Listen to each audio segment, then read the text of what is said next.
American Mind Control 101, or Rambo's Nightmare. For after all, how do we know that 2 and 2 make 4, or that the force of gravity works, or that the past is unchangeable? If both the past and external world exist only in the mind, and if the mind itself is controllable, what then? George Orwell, 1984. Power is in tearing humans' minds to pieces and putting them together again in new shapes of your own choosing. George Orwell, 1984. Hello, darkness, my old friend. I've come to talk with you again, because a vision softly creeping left its seeds while I was sleeping, and the visions that was planted in my brain still remain within the sounds of silence. Paul Simon, The Sound of Silence. You see, folks, during World War II, leading academic journals had reported on the military's successful use of hypnosis. In his 1943 book, Hypnosis, which is well over $200 anywhere. When books are expensive, it's because they don't want you to read them.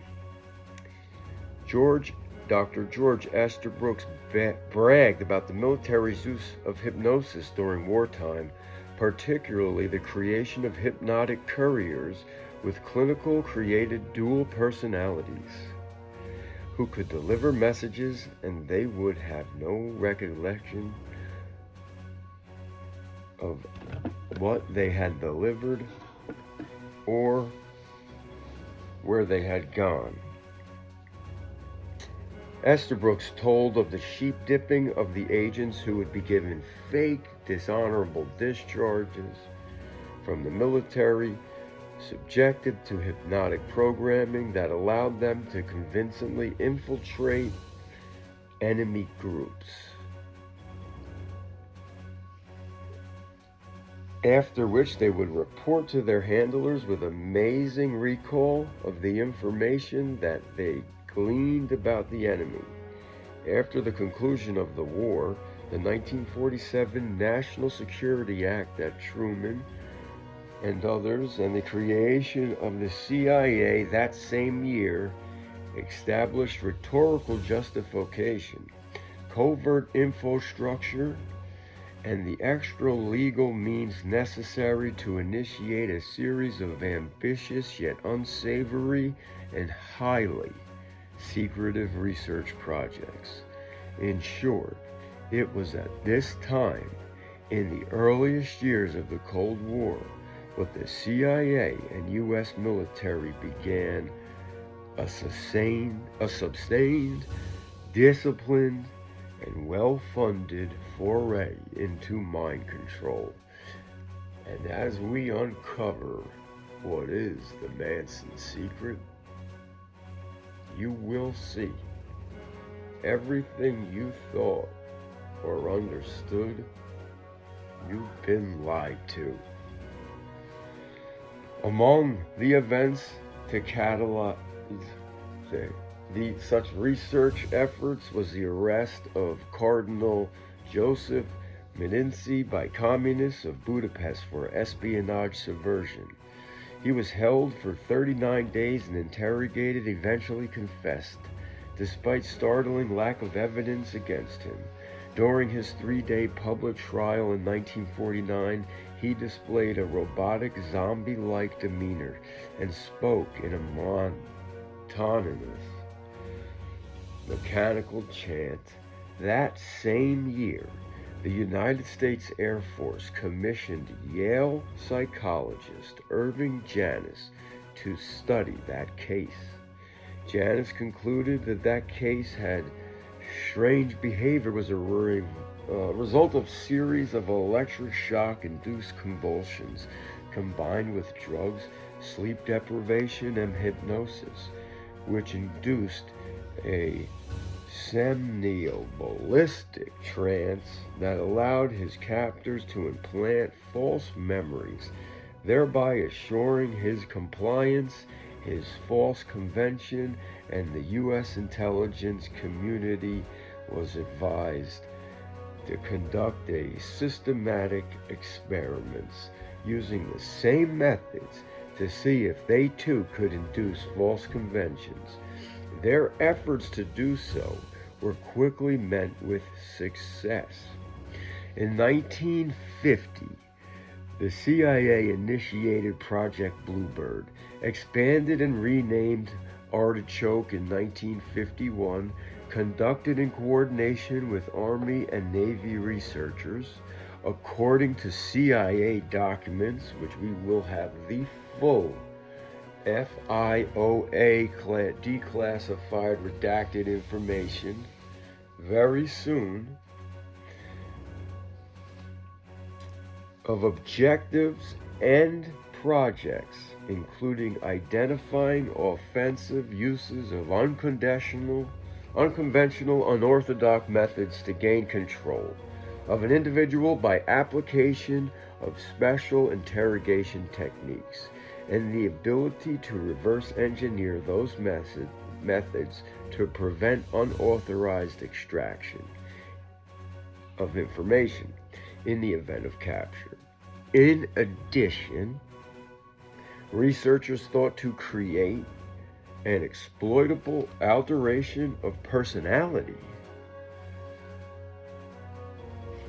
by developing effective and reliable ways of introducing enhanced memory capacity, implanting false memories, and assuming compliance in formally non-compliant people.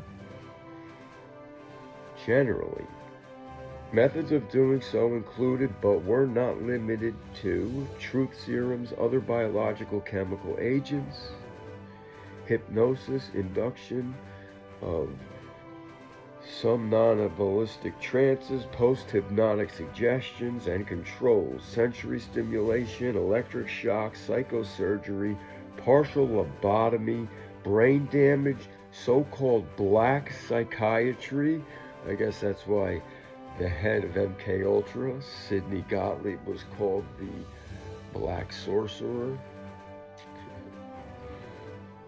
Classical Pavlovian conditioning, brainwashing, or any other methods possibly useful for interrogation, submersion, or seduction and resistance. Basically, 2 + 2 = 5. To achieve these aims, the U.S. government drew from expertise of newly recruited Operation Paperclip Nazi mind scientists, and their handlers' progress towards research objectives was rapid.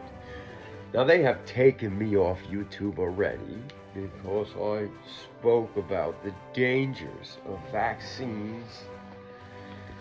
I'm not against them, but I was against vaccines that were not even studied, and they were just put on the market and everybody had to take them. Everybody I know that took them and was older and was had an underlying disease or something else, 3 of them have passed away, and a couple of them have gotten serious issues, and others are absolutely fine. The sheer fact of the PrEP Act, where vaccine companies cannot be sued for liabilities, and you can look that up, or other things, that kind of stuff should scare you. And when 83% of the entire world is for freedom of expression, and a small percentage is censoring you, it doesn't matter if it's hate or if it's great. You need it all for freedom of speech. So you can use an axe to go cut a tree down, and you can use that wood to heat your house. Or you can use that axe to bludgeon your neighbor. Mankind has a choice to be good or bad. And that choice is freedom of speech and freedom of expression. So therefore, your speech can be poisonous, or it can be good. Why do you think we call it spelling? Look at the words you use. They've taken us down before, they will take us down again. But I promise you, with the new show, no one has a better library than myself. I will give you a small glimpse of the library soon, when we start with Tavistock and the social engineering of the world, and I end with, I believe we're all the way up to one of Anne Jacobson's books. But we're studying everything from Peter Levinda's Sinister Forces 1, 2, and 3, Aleister Crowley being literally a British intelligence agent, and the Tavistock Institute with social engineering, L. Ron Hubbard literally being a Satanist who worked besides Jack Parsons, who was friends with Aleister Crowley, and then L. Ron Hubbard takes Parsons' girl, who worked for all of the big military jet expulsion companies, especially with Howard Hughes, who basically funded the CIA, the Mafia, Las Vegas, Nixon, even Kennedy too, in a sword. So you will see, he who doesn't know their history is doomed to repeat it. Howard Hughes is Elon Musk. It's happening again. There will be no politicals, like sidings on this channel, but we will teach you to pull the curtain back so you can see the wizard beyond the political landscape that they paint for you. No one has a better library. No one has read enough books or as much as my team. This is just a little update to give you a little tease, because when we put out the Manson secret,